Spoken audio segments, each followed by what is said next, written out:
के भन्दाखेरि आचार संहिता अनुसार तपाईँको 25 जना भन्दा बढी भित्र बस्न पाइँदैन।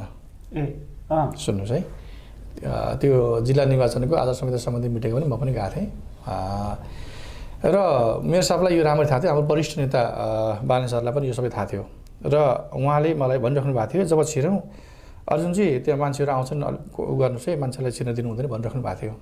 अब त्यो मास एकदम जति गर्दा पनि भएन, फेरि भनिराख्नु भएको थियो त्यो मास कन्ट्रोल गर्नु, मासले आउनु नदिनु भनिराख्नु भएको थियो मलाई के भनिराख्नु भएको थियो।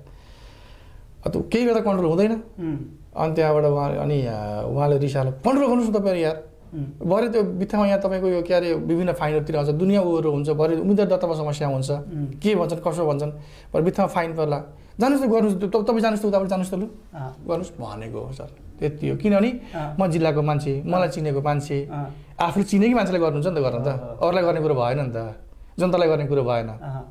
अनि त्यो कन्ट्रोल गर्नु त भन्दाखेरि पक्नुहोस् भइरहेछ, कन्ट्रोल हुँदैछ, भइरहेछ। पहिले दर्ता गर्न जाउँ अगाडि भइरहन्छ, यहाँ डकुमेन्ट पनि मैले बोकिरहेको छु, अरू डकुमेन्ट पनि त्यहाँ नवीजीसँग छ, त्यो भइरहन्छ, यो उहाँहरूले गर्नुहुन्छ भनेर भने त्यति भएको। अब यो कुरामा प्रोपोगन्डा मचाइएको छ, म चाहिँ अचम्म लाग्छ। भनेपछि तपाईँ आफ्नो व्यक्तिगत रूपमा चाहिँ तपाईँलाई त्यसरी धकेल्दाखेरि तपाईँले आफूलाई चाहिँ त्यो एउटा अन्यायपूर्ण त्यस्तै हो त, त्यो मलाई अन्यायपूर्ण ढङ्गबाट गरे होइन।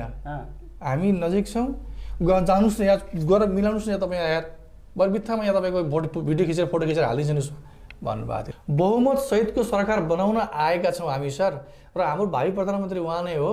उहाँले आफ्नो कार्यकर्तालाई, हामी उहाँको कार्यकर्ता हौँ, हामी साथी हौँ, शुभेच्छुक हौँ, चिनेका मान्छेलाई मिलाउनुहोस् न यहाँ, त्यो भिड चाहिँ आउनु नदिनुहोस् न, आचार संहिता विपरीत हुन्छ भनेर आफू आचार संहितामा रहने गरी नेपालको नियम कानुनलाई मान्नका लागि उहाँले आफ्नो मित्रलाई मिलाउनुहोस् न यहाँ, त्यो भिडलाई चाहिँ आउनु नदिनुहोस् न भन्नु खोजे। यति नै भएको।